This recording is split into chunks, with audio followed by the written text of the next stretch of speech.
breathing, come back to our... We can take a moment to come back to our breathing, come back to our body. Enjoy the wonder it is to be alive, to be here on Mother Earth, and to know that Mother Earth is in every cell of our body. As we listen to the sound of the bell.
Dear respected Shu Ong, Thay, our teacher, dear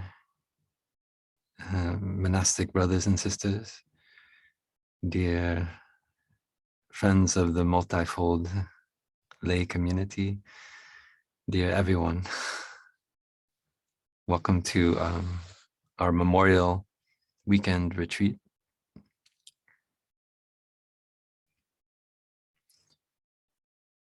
In the sutras, there's a phrase, when the Buddha or one of his disciples gives a powerful teaching, teaches the dharma, and from deep within, the Buddha called it the lion's roar, the roar of the lion. It is a sound that reverberates through our bones. We feel it in the earth, beneath our feet. And last night, as I reflected on this talk, I realized the great lion of the Dharma has passed, our teacher.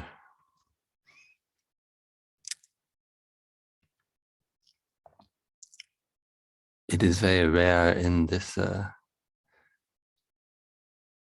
time on the planet Earth to come in contact with authentic Dharma, the living Dharma. And we are all so fortunate that we've been able to get in contact with Thay. We've been able to, some of us, to live close to Thay, to see how Thay walks on the earth, to be reminded by Thay again and again to come back to our breathing, come back to our body, let go of our perceptions, our worries, our fear.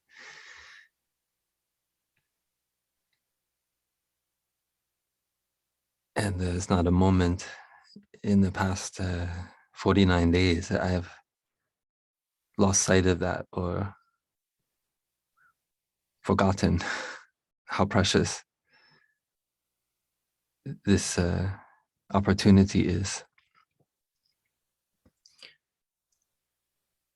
I know that some of us on this call and in the hall, we might not have met Thay in person, but you certainly met one of his students.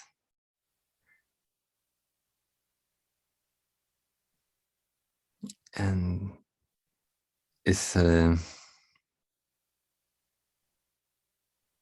a time when we look for knowledge and expert understanding in books or from people in positions of authority, we forget that the living Dharma is not in a book. It is not because of a position or title that we have that we are transmitting the Dharma, but it is something that is to be seen directly with our own eyes, heard with our own ears, and experienced by our own practice. And in that way, when I say that a great lion has passed, I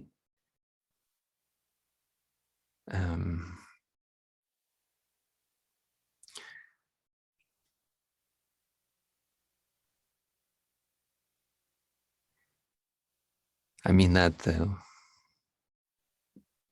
in the experience of living with Thay, of being near to our teacher, there's always a mix of awe and even sometimes fear, if I'm honest, at the majesty of his presence and his practice. I remember about 3 years ago, around this time, a group of brothers and sisters went to Uganda to teach a few hundred school teachers the practice of mindfulness over the course of 2 weeks. And after that, those retreats, we had a chance to visit, I think it's called Queen Elizabeth Park in Uganda. And we did get to see a male and female lion. And I remember very clearly that it was early in the morning, and the male lion was lying down, was sitting upright, kind of looking towards us. We were in a vehicle on the savannah, and the female lion was lying with her belly up, letting the sun in, totally relaxed, without any fear. In Vietnamese, there's an expression, "thân thoi." It means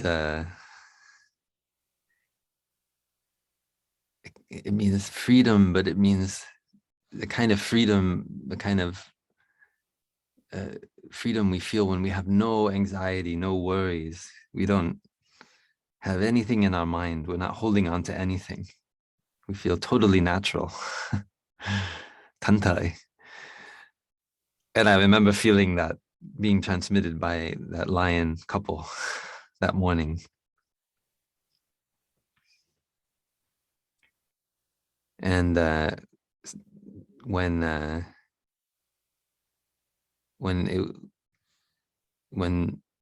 was in the presence of my teacher, that is a kind of energy I often felt. Thay as a human being transmitting fearlessness and this thân thoi, this incredible solidity rooted in freedom. And I know that because Thay has been so straightforward and honest about his path, his spiritual path unlike many great teachers who seem to come to the world fully formed and perfectly ready to teach. Thay shared his path with us, with many of us, his difficulties, his practice of transforming his own sadness during the what we call the Vietnam War in America, the American War, and even the French War in Vietnam. And especially coming to the West and being cut off from his Sangha and learning how to build Sangha, build community here in the West. Thay shared with us his struggles, his difficulties, and how he used the practice of mindful breathing, mindful walking, to transform his difficult emotions, his painful mental formations. It's so precious. So many teachers, they seem, that solidity, their freedom seems unattainable. And we feel we can only get little glimpses of what they've realized in our practice. But Thay wanted to open it up and allow us into his own path, because he saw that he is not a separate self, that he is made of the same elements that we are all made of bone and flesh, of the earth, of the air. And so that gives us all hope that we can practice, that we can transform ourselves, that this solidity, this feeling, this visceral experience that you feel near Thay of Tantai, of leisurely freedom, of fearlessness, is something we can also cultivate in ourselves when we apply ourselves wholeheartedly to the dharma, to mindfulness practice. So that is a great a joy for all of us. So my name is Brother Phap Luu, or Brother Stream, and I live here at Deer Park Monastery. And I've been a monk since 2003. And the Sangha asked me to speak this morning about Thay and the earth.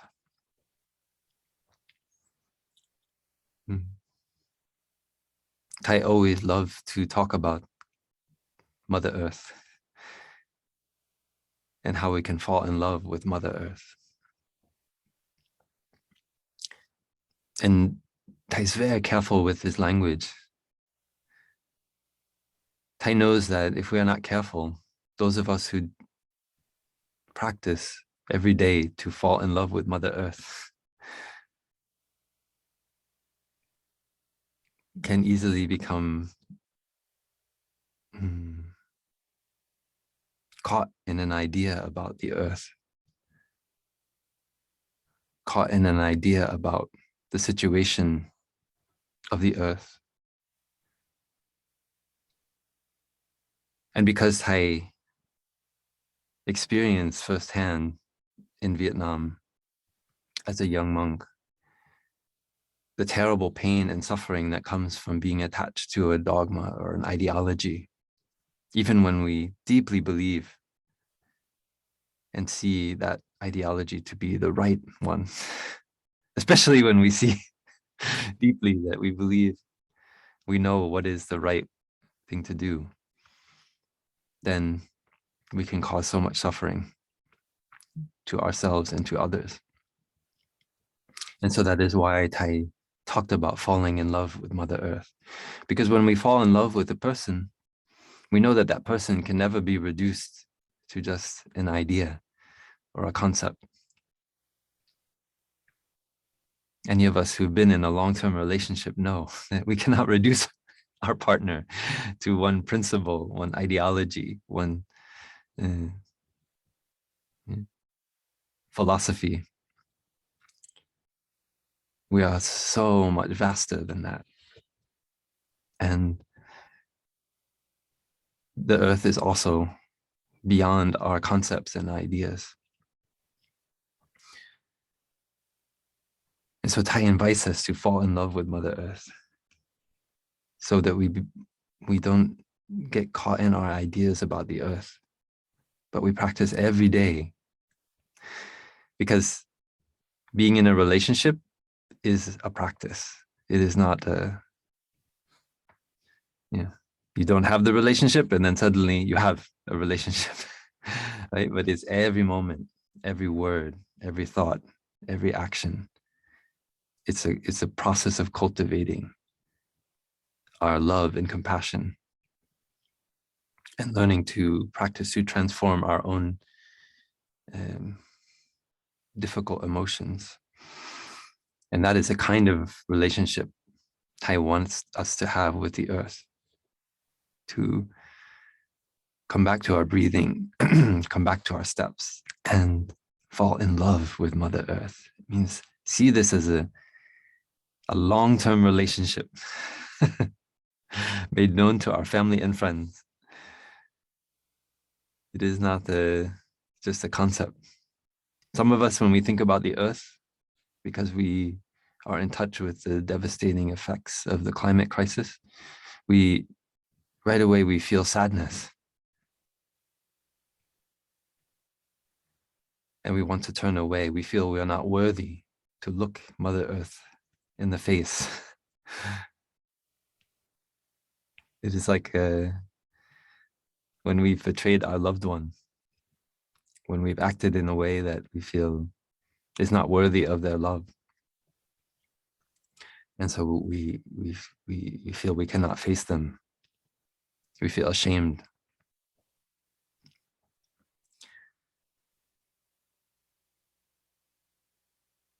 So Thay is very aware of this kind of response we may have, this feeling of shame towards the earth. That we, for example, we might have the idea, human beings, we are like a virus on the earth. And we are bringing about our own destruction. But we have to be very careful with that kind of idea to see where that idea is rooted. Because in ourselves, we may have ideas of anger, of hatred that we direct towards ourselves. And those feelings can be violent and cause violence to ourselves and to others around us. So this is why I find this phrase, falling in love with Mother Earth, so profound. Because we know that in a true loving relationship, there's no perfect. But when we truly love, we are deeply committed to recognize our shortcomings, to see the good qualities in our partner, as well as ourselves, and to begin anew, to renew our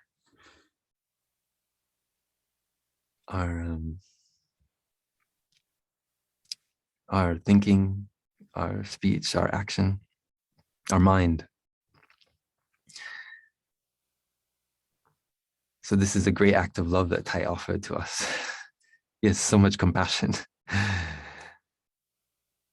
In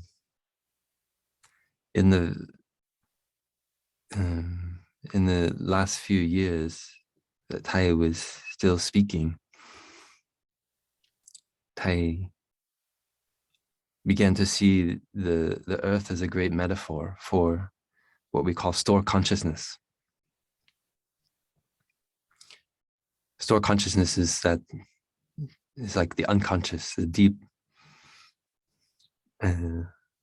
consciousness that underlies our mind consciousness and eye consciousness, ear consciousness, the consciousness of our six senses that we experience in the present moment through our eyes, ears, nose, tongue, body, and mind. So store consciousness we can look at as the consciousness which is made up of all seeds of our ideas, as well as our emotions, really everything. There are seeds of love and understanding, and there are also seeds of fear, of violence, of anger. And this teaching of store consciousness is to help us because we may recognize, for example, now that most of us are not experiencing anger in this very moment. But I think none of us believes that we don't have the seed of anger, the potentiality, the latent quality of anger in our consciousness. So store consciousness is a way of describing that. We know that we have the potential to become angry, but in this moment, anger is not manifesting. And so in the last years of Thai teaching, Thai saw that we can look at for example, the Earth's crust, like as a metaphor for store consciousness. That in the Earth, there are the seeds of many plants, the embryos of many animals. And when conditions are sufficient, the plants and the animals manifest.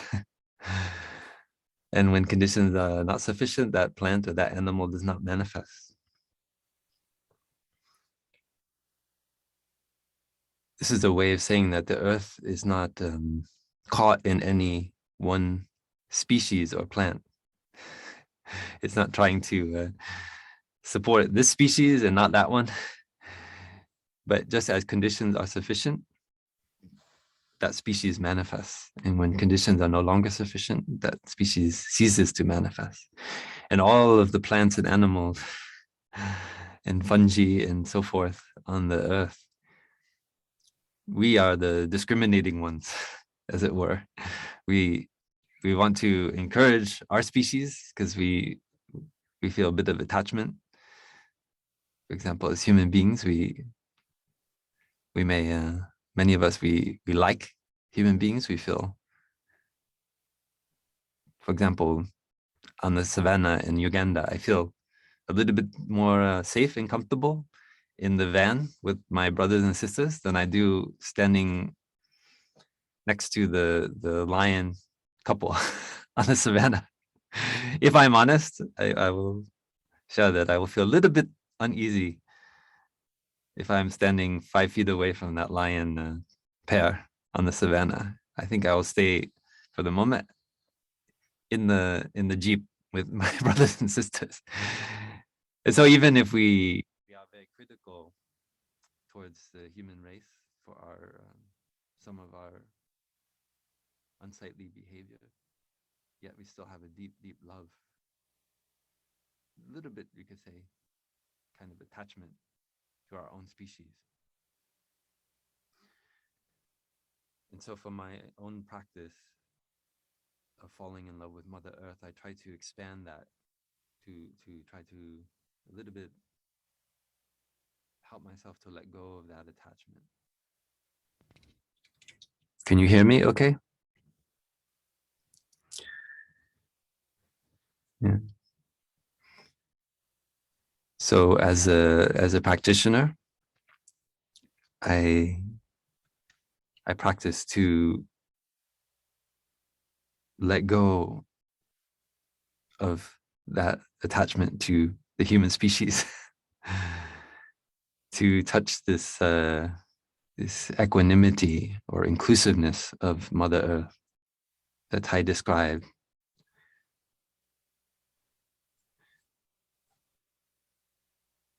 It is not indifference, because Mother Earth loves all the species, all the plants and animals without discrimination. So as mindfulness practitioners, we go deeply into this in our practice of seeing that inclusiveness and equanimity is not indifference. Right? It means we expand our love, actually. So it's more love. Indifference means we don't care either way, right? We are hurt. So we just reject. We don't want anything to do with that person or that object of our attention. But equanimity and inclusiveness is going in the direction of great expansion, of opening, of removing frontiers, of allowing our love, our compassion to ripple out wider and wider, knowing that we still have limitations. And I want to particularly add that I feel now we really need to do this in flesh and blood communities.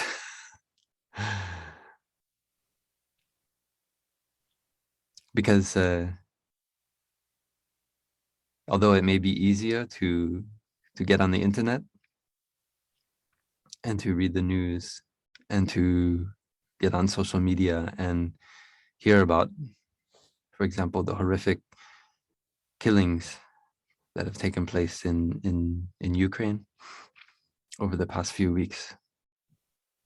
And that is absolutely necessary.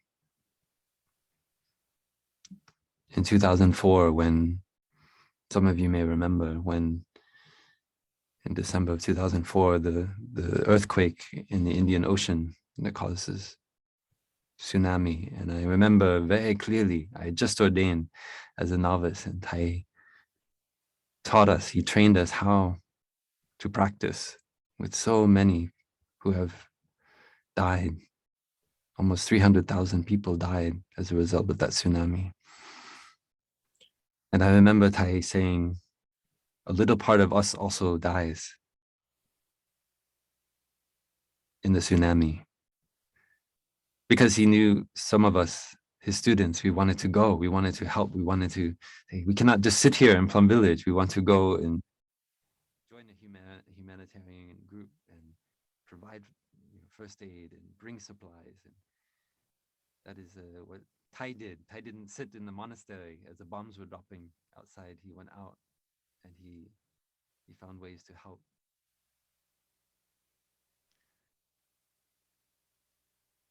But Thay has a wisdom. I'm sorry, the sound keeps dropping. I'm not sure why that happens. Yeah. So Thay, please just let me know as soon as the sound drops. Then I'll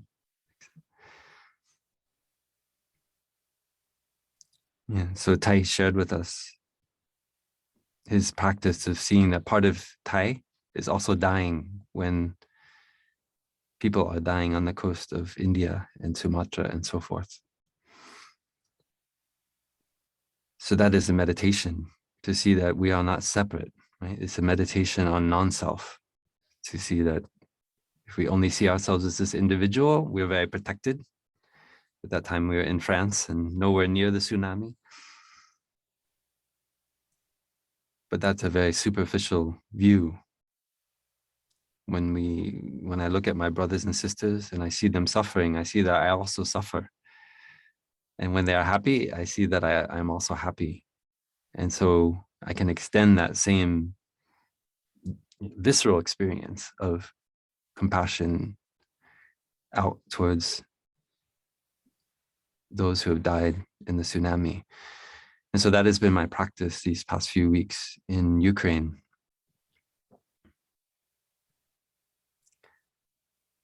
To try to find ways to get in touch with the humanity. The videos of maybe a young girl singing in a bomb shelter. Watching people walk amongst the ruins of shelled apartment buildings. that is a way of cultivating compassion. But if we are not careful, and I speak from my own experience, we may have compassion across the world, but not very much tolerance for the ones we live with in our house, the loved ones sitting next to us, our children, our flesh and blood community of those who are there with us. And so that means that we have to really look and see, is our compassion, is it really, is it for real? That's something I do always, to check myself, come back and say, is this, am I able to smile to my brother? For example, this past 2 weeks, please, if I encourage you, for those of you here at Deer Park, we have 7 very lovely new aspirants, 7 young men who wish to make the vow to live a monastic life. I think most of them are there in the hall right now, and they have been so kind to those of us who've gotten COVID, bringing us meals to our room. And so I don't have, because I've been in the room, I haven't had many interactions with other people. And so I really try to smile and be so grateful and thankful when they just, that little moment, from a distance, when they bring the tray of food. And I practice it after they leave, to touch my gratitude. So that's not just because I have to do it. It's because I know that is generating compassion. That's something I actively do because it's compassion. The seed of compassion is there, just like I shared in Store Consciousness. But that doesn't mean that we have cultivated that seed. As practitioners, that is our work, to see what is there and to grow those seeds like compassion, which help us to understand and also help others to suffer less.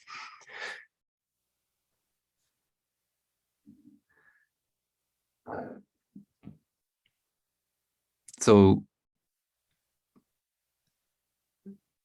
how to practice to develop compassion in the flesh and blood, and then we can extend it outward when we get in touch with the suffering, for example, in Ukraine and elsewhere, because there are many other places, battlegrounds in the world right now, many other places where people are suffering as well.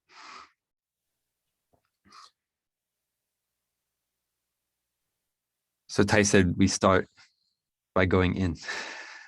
So this is what we need to do, and it's very fun because it's always there.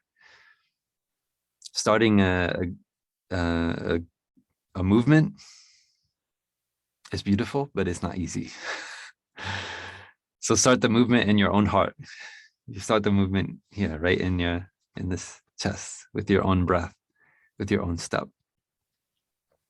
That's what gives that tantai that I talked about, the element of the lion within us that roars out the dharma. It starts by taking care of my own emotions. And so it means sometimes sharing my suffering, but more and more I see as a practitioner, it means a lot of times just smiling to my suffering. I don't need to complain or even just share my suffering. The important thing is that right away I see the suffering and I bring mindfulness to it so that I can transform it. When we are starting out, it's very helpful in Dharma sharing circles to learn how to share our suffering. And certainly when suffering has become stuck, for example, in the monastery, we say if it's there for 24 hours or 48 hours, some feeling of anger, and we attribute that anger, we blame someone for it, then we need to speak it out. We need to share it. We need to allow it to circulate, not by speaking in a spiteful way or an angry way, but rather recognizing that I'm suffering and I need help.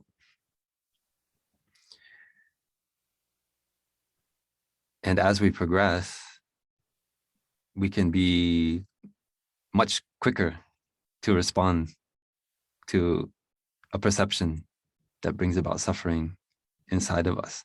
So we can transform it before it becomes a big oak tree in our consciousness that's stuck and hard to move. We can bring attention in its seed form to that anger, and then we remove the nutriment. That is what Thay means when he says the way out is in. It means right away when we notice we have a perception of blaming, of judging, whether it's to a world leader or whether it's to our loved one or whether it's towards ourselves. Because the lived experience is very similar.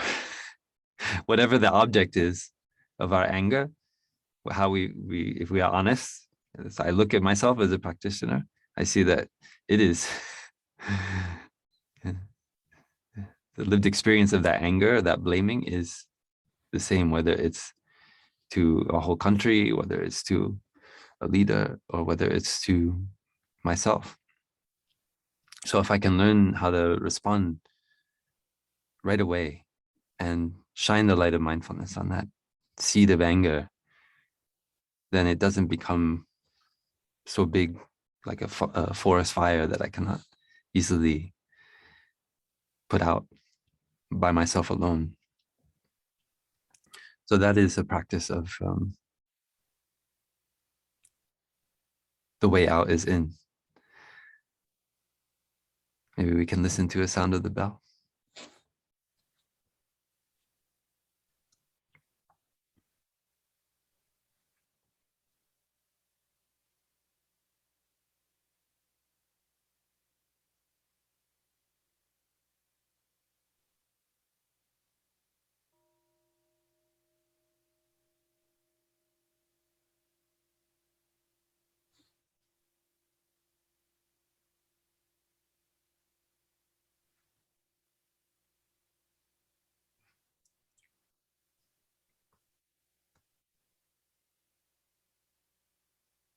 Did anyone hear a bell?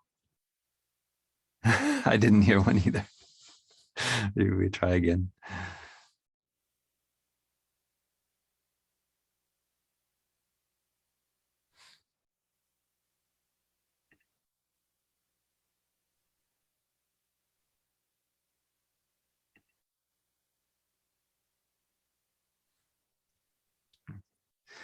So I see some bells being offered out there for those of you on Zoom. So we'll just imagine that we've enjoyed the sound of the bell with those of us who are in the meditation hall. Thank you for the bell master. I'm sure we must be doing our best.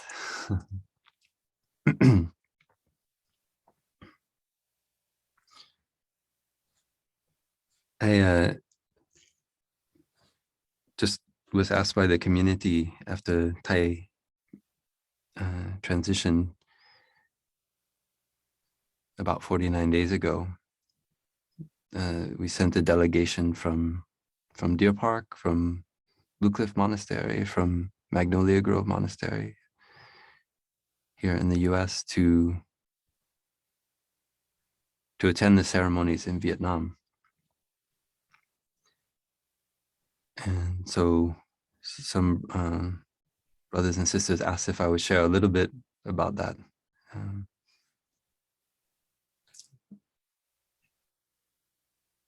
Many of you, I think, had a chance to follow the ceremonies online. Yeah, very powerful. There's some great blessing, I think, that Thay was able to return to the root temple, to his to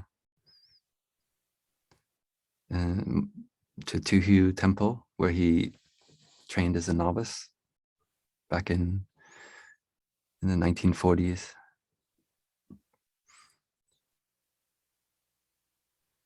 And what happened in those ceremonies,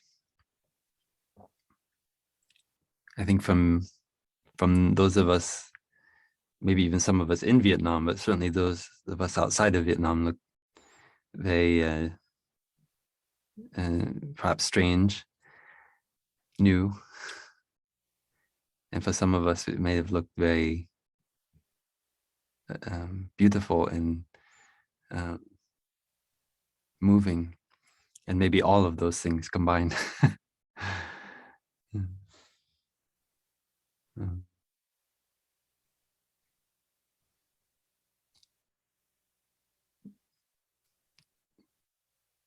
Our elder brothers and sisters had spent so much time, and Thay had been so generous in giving us, the community, time to prepare for this moment. And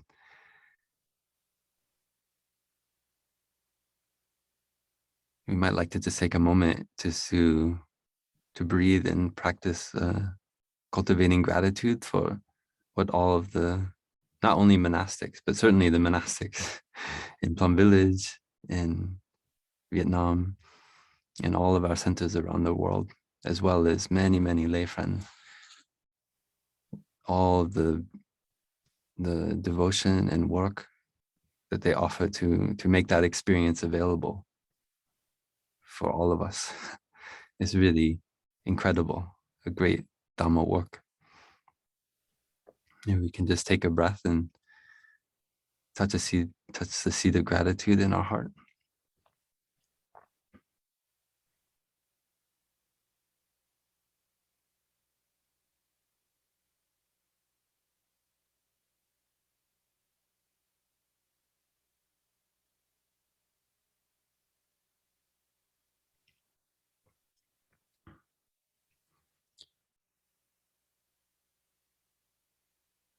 So when the delegation coming from our US centers arrived in the Root Temple, there had already been planned an ordination, a novice ordination ceremony.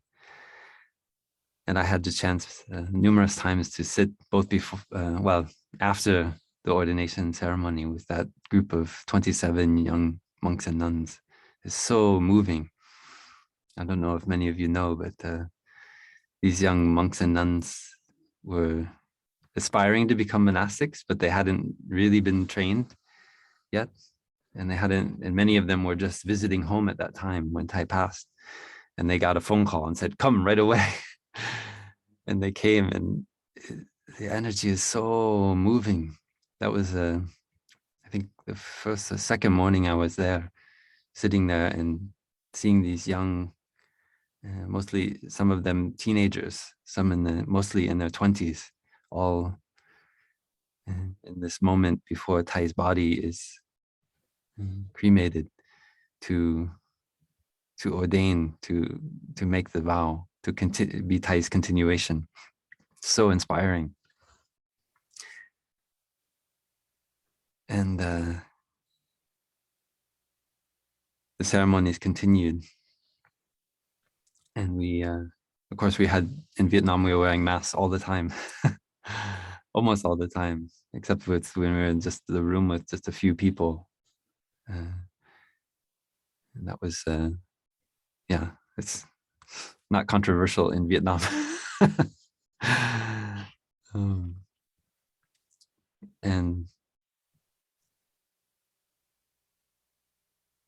And we prepared for the cremation ceremony by doing a ceremony to, you can maybe say, consecrate the certain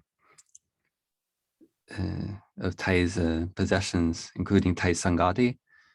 It means the formal robe of a monk, as well as Thay's bowl, as well as an image of Thay. Many of you have seen transmitting the lamp, and what's called the long vi, which is a kind of announcement in Chinese characters on a kind of tablet, honoring Thay as the founding master of the Plum Village tradition.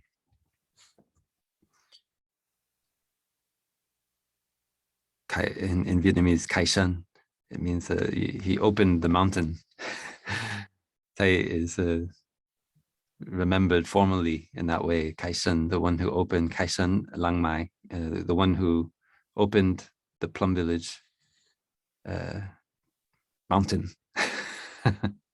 Because in China, usually the Zen master was identified with the mountain that they lived with. When you hear the name, it's usually the name of the mountain. Like they are the master who lived at that mountain.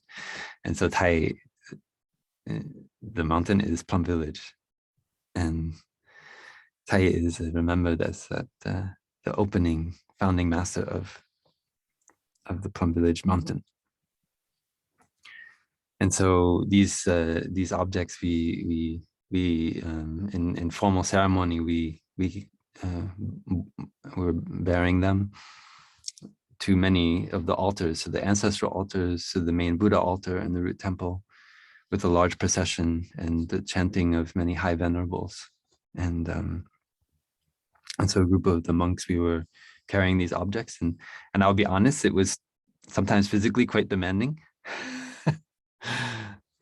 I was lucky. I was carrying something quite light, Thai's bowl, but one of my brothers had something much heavier, and I could see him sweating as we would, and well, I'm giving the real like lived experience here, is because we in the tradition we do what you might translate as kneeling up in English. It means you kneel on both knees, usually on a kind of hard tile floor, bearing the object, whether the image or whatever it may be, the group of brothers of us doing that. And as the chanting is going on, and you might do it for 5 minutes, you might do it for 10 minutes, it might be for 20 minutes, you don't know.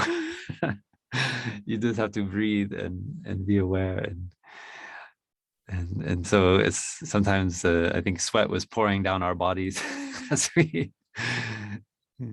were bearing these objects, and amidst the beautiful chanting and the beautiful energy of the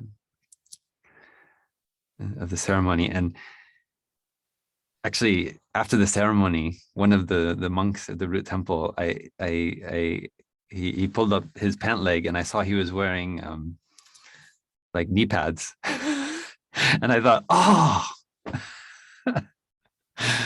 So next time anyone has to go to a ceremony in Vietnam, remember to buy some knee pads at the sports store before you go. There's a secret. I was thinking, how do they do it? They must have these incredible knees. And anyway, this is real like nitty gritty lived experience. And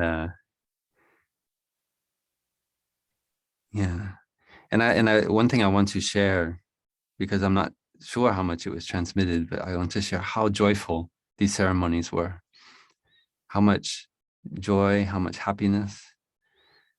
Of course, there were moments of tears, but we have to recognize that the overriding emotions in the community was of joy, of happiness, of Thay having lived a full life, a truly meaningful life, of a great master who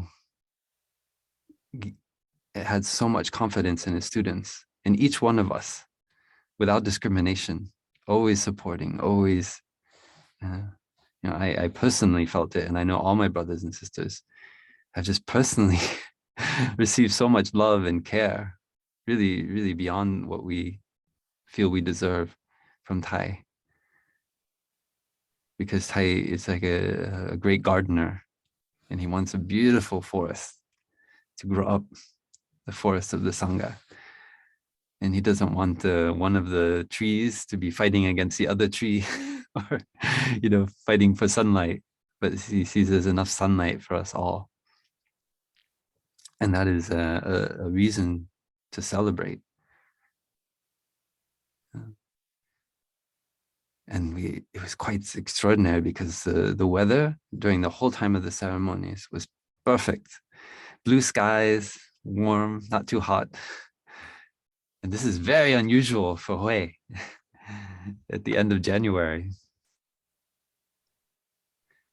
In fact, when we returned to the root temple right after the end of the cremation ceremony, within an hour, the wind blew in, the clouds came, and it started to rain. It's like everything had been held off for 8 days. Literally, I remember sitting there and seeing suddenly the trees blowing for the first time since I'd arrived there, and everything changed. So somehow there was compassion. Mother Earth had compassion on us to allow the ceremony to happen with good condition.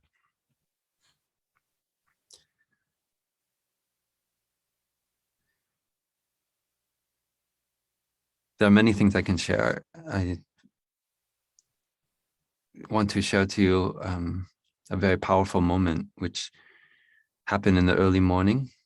So when we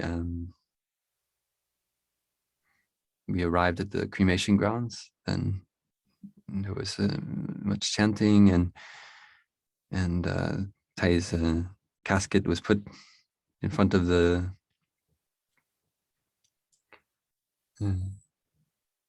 the clay structure, which was where we would burn Thay's body, and then put in on an iron or a steel kind of slider.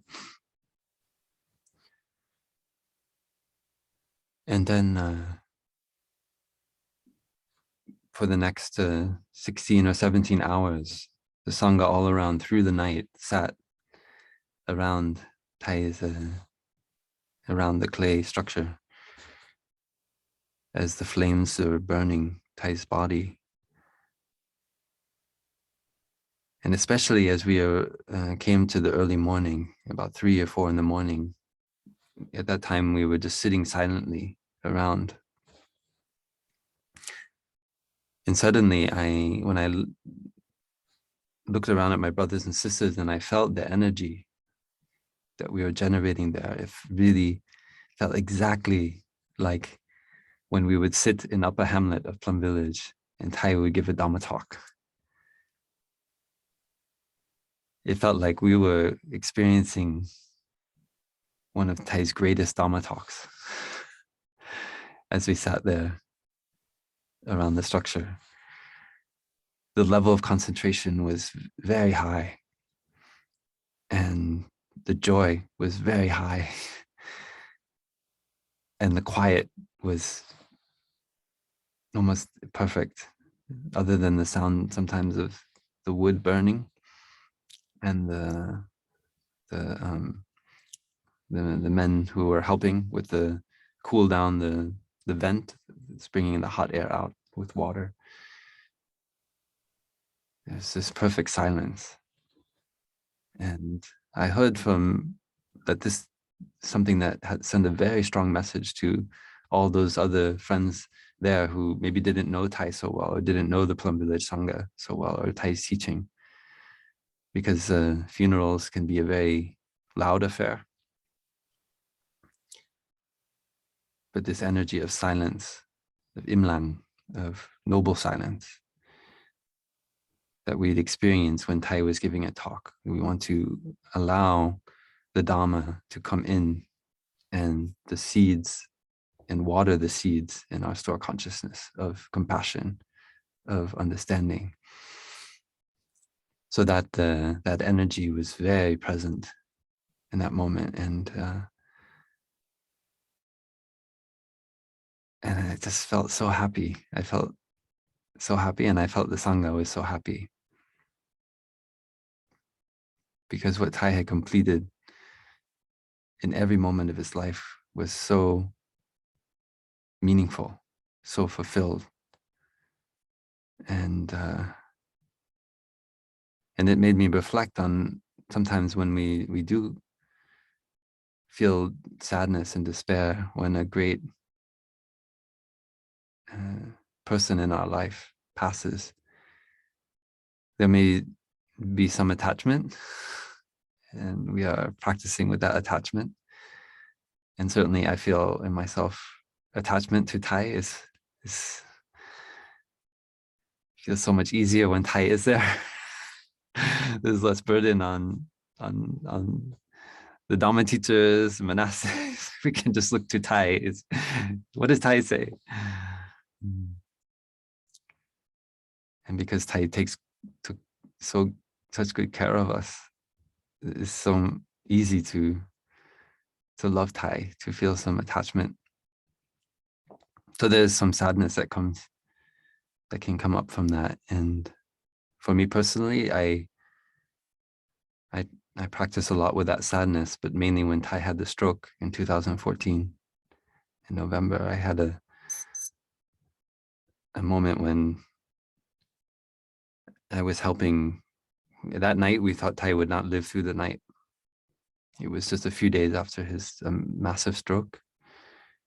And I was helping with a group of brothers who were kind of shuttling in groups of monastics from Plum Village to see Thay, what we thought might be the last time that they would see Thay. And I remember one of my elder brothers said, "Can you go and get croissants for the attendants, the monastics who are taking care of Thay?" And so I said, "Sure, I'll do that." And I couldn't find another monk to go with me at that time. So I went down into the street of Bordeaux, because Thay was at the hospital in Bordeaux at that time. And I had lived in Europe before I became a monk. And many times I would hitchhike from Paris to Madrid in the years I was living there. And at that time, there's some moments I was very alone in my life, and I didn't have a community. And so I don't know why, but that moment when I found myself walking alone in the street of Bordeaux, that some of that former self came back to me. that kind of lost young man. All of the life as a monk that had happened to me in the time since then, in 15 years, it seemed like it went like that. And here I was back, just standing alone, walking on the streets of Bordeaux. And if I was not careful, then I would let my mind go into sadness because of this great loss of this great lion of the Dharma that I felt was slipping away from my life, that had transformed my life and transformed the life of my brothers and sisters, that transformed the life of so many people that in a community that is my community, that I take refuge in every day. And some fear of the unknown. What will happen now? But right away, Thay was there. And Thay was telling me, if we allow ourselves to be sad, then that is our decision. But we can decide, do we want this sadness to invade our mind? Because I saw that it was my thinking that was feeding that sadness, that feeling of despair that was opening up like a chasm inside of me. And so I didn't want to be too brusque and, it's kind of like cut it off. I wanted to acknowledge it, because I learned that we need to acknowledge feelings like sadness, like anger. We cannot just cut them off, because they will come out through the cracks in other places. We need to fully acknowledge them as a full citizen in our consciousness. They are a part of us, and they are there also to help us. So I practice to say hello to my sadness, to my despair, and recognize the conditions, standing there alone on the streets of Bordeaux looking for croissants. in feeling like Thay is gone. And then right away, noting Thay is there, because Thay has trained me. He has trained us what to do in this situation. He has done everything a teacher should do. We cannot say that Thay did not do. Like, why didn't Thay teach this? Or why didn't Thay cover that? I cannot see where we can say that, because if we really practice what Thay taught us, then if we allow it to come in, then we know what to do to take care of our despair, take care of our sadness.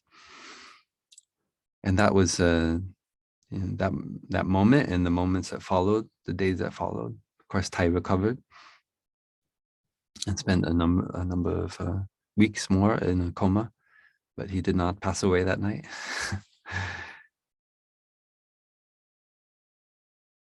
And even that, in that, I could see Thay's compassion. Thay's giving us more time to prepare. Thay's helping us to still be there for us, even if Thay cannot teach. Thay's saying, it's your turn. Your turn to step up to teach, not any of us as individuals, but all of us as Thay's continuation. Monastic, lay, all of us as Thay's students. It's time to step up. That's what Thay has been spending all of his time, every waking moment, preparing us for. And we would not be worthy of Thay if we did not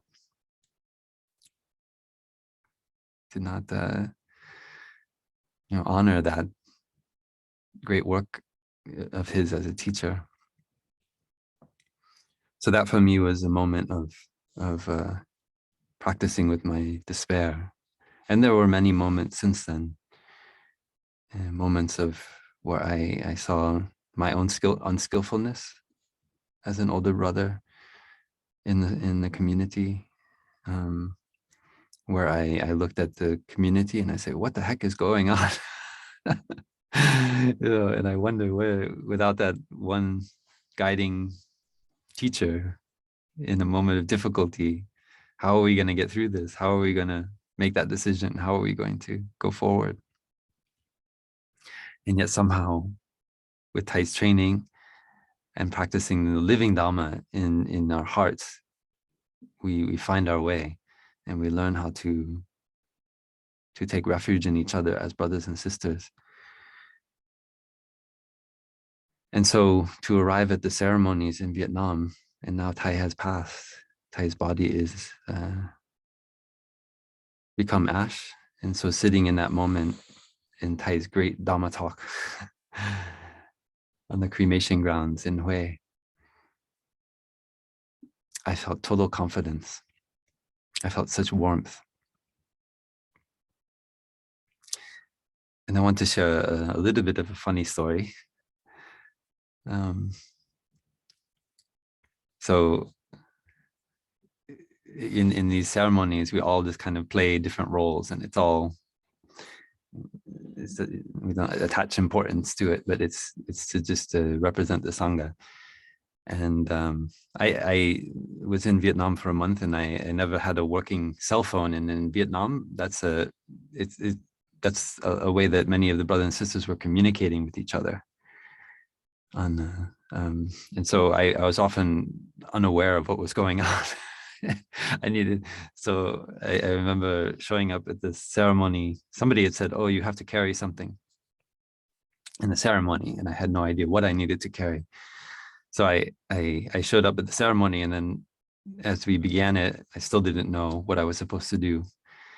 But then one of my elder brothers, as we moved out of the main meditation hall, and I saw brothers receiving various objects, he suddenly handed out Thay's bowl to me. And so he said, you're carrying the bowl. So okay.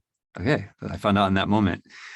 And so I'm carrying Thay's alms bowl, and for the next few hours during this initial ceremony to consecrate Thay's possessions. And but as I share, one of my brothers was carrying the Sangati, Thai Sangati, but it's in a glass case and it's very heavy. So I had this kind of Thai's bowl, which is Thai actually used the smaller bowl than most of the brothers use. It's the size many of the sisters use. So even, and it's empty, so it's very light. It's like a feather. And so I had a lot of compassion for my brother who's carrying heavy Sangati. And we actually were wondering, well, maybe, should we switch because his health is not great. And so maybe I should carry the heavier thing. So in the course of the ceremony, to actually go to the cremation ground, after we were leaving, we left the root temple. That took maybe an hour and a half just to do the initial ceremonies, and then the procession going down out the main to the Tauke with the half moon pond, and then out through the gates. And I knew that my brother was really burdened by the weight of the Sangati. And so at some point, I mentioned, should we switch? But then it seemed awkward because it's a very formal ceremony. Maybe feel like, well, we cannot switch. But then one brother came along as we were getting in the cars, and then suddenly he took the bowl and then he gave me the Sangati, and then gave the bowl to my other brother, Thay Phap Luu, and so then I was whisked into a car, and we drove through the procession, as many of you have seen, where we're so moving, people literally in the dirt on the earth, in as we drove by a Buddhist institute in Hue, totally prostrating as Thai and the procession went by. So powerful. I mean, imagine somebody in, I don't know, in Times Square in New York City as a procession goes by, and on the sidewalk, you know, 20, 30, 40 monastics touching the earth. So powerful. And so we went by, and we went to the cremation ground. And when we came out, my brother had gotten stuck in a car that got behind the traffic. So I came out with the Sangati, and then suddenly I was carrying the Sangati in the ceremony. And then we just continued. And eventually, a few minutes later, my brother, Thay Phap Luu, came with the bowl. And so we put them on the altar there. And then as I shared the 16, 17 hours of the burning of Thai's body. And then in the morning, when we opened the clay structure and removed Thai's ashes, they were put into urns. And as we went to go, I looked for the bowl to bring it back, and the bowl was not there. And so I was quite shocked. I mean, imagine this moment. You're supposed to carry one, this your only responsibility is to carry this one thing, and it's not there anymore on the altar. So I was kind of, everyone was getting their object to carry, and I was looking around desperately for the bowl, and it's nowhere to be found. And so one of the High Venerables suddenly handed me one of the large urns of Thai's ashes. And I tried to say something in Vietnamese, like, I'm supposed to carry the bowl, but he just kind of disregarded me and just handed me the urn. And then so I said, well, I'll just go with it, because that's my practice, especially when I go to Vietnam, is just go with whatever whatever somebody kind of puts you away. And so I remember in that moment carrying Thai's ashes. Now this was quite heavy, and the ashes were so warm. And just as we walked and got into the car to proceed back to the root temple, just really just completely letting go of any idea of a separate self, and seeing that so many of you in the Fourfold Sangha around the world are here, and we're just embracing Thai.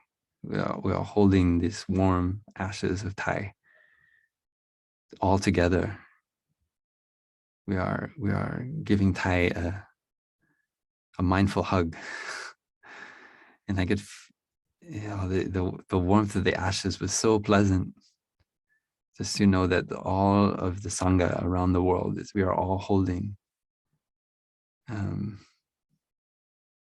Thai in an embrace in that moment.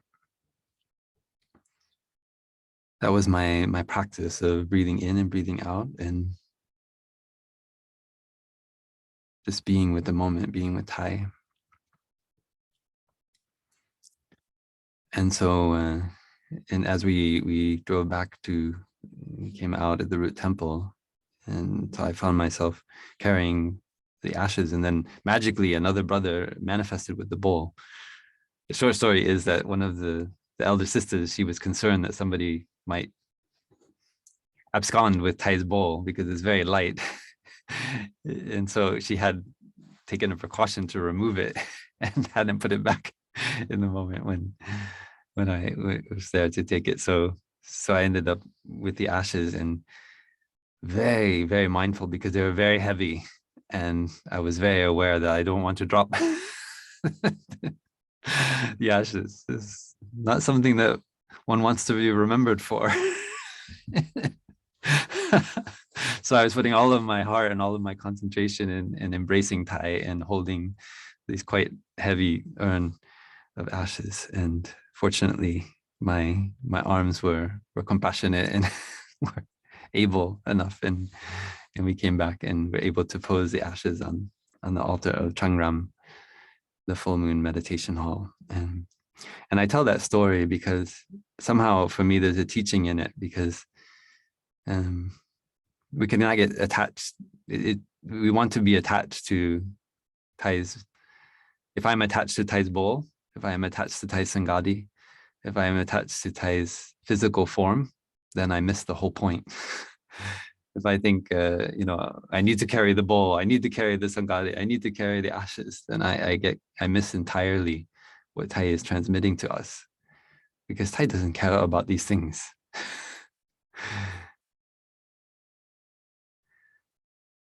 When I asked Thay to ordain, it was in 2003, the summer of 2003, in Boston Public Library.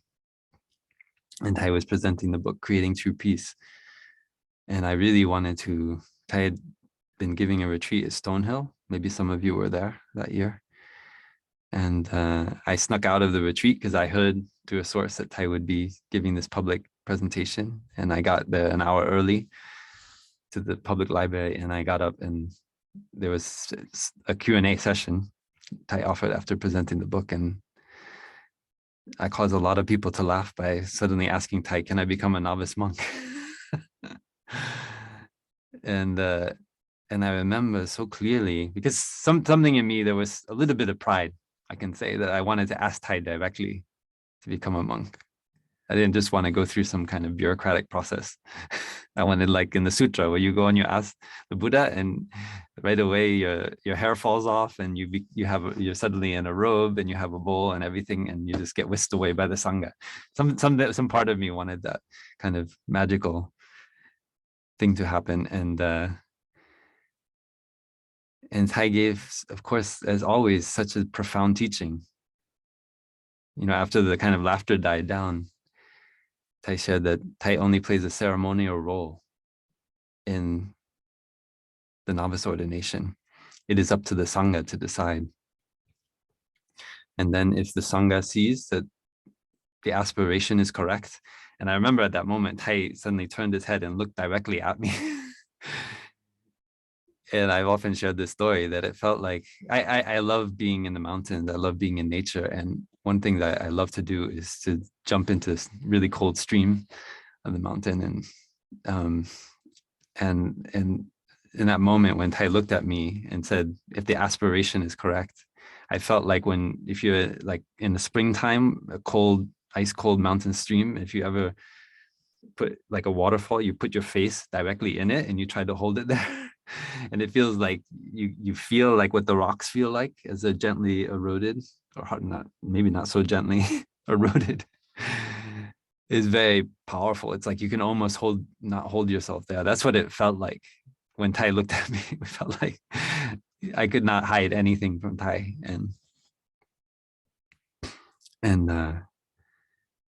But Thay saw a little bit, I think, my pride, that I wanted to ask Thay directly to become a monk. And Thay saying, no, you don't look for me in this body. Don't look for me. Don't try to grab on and say, you want to, you can't get a piece of Thay.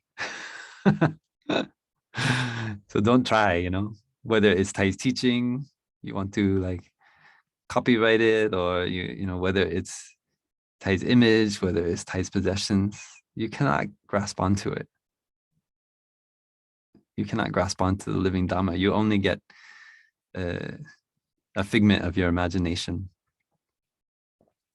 And that is why Thay told us clearly that if Thay does not want a stupa, but Thay knows that people will build Thay a stupa. So if people build Thay a stupa, then when they go into that stupa, it will say, I am not in here. And the next line will say, and I am not out there either. Because when we memorialize somebody, it's like we want to have a piece of them. We want to have some physical memory. And that's very natural. It's very human. But we have to also know that that's not the living Dharma.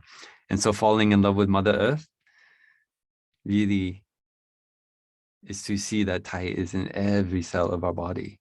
To see that when we walk mindfully, when we breathe mindfully, when we kiss Mother Earth with our footsteps, Thay is there. And we cannot hold on to that. We need to realize it with our steps, with our breathing.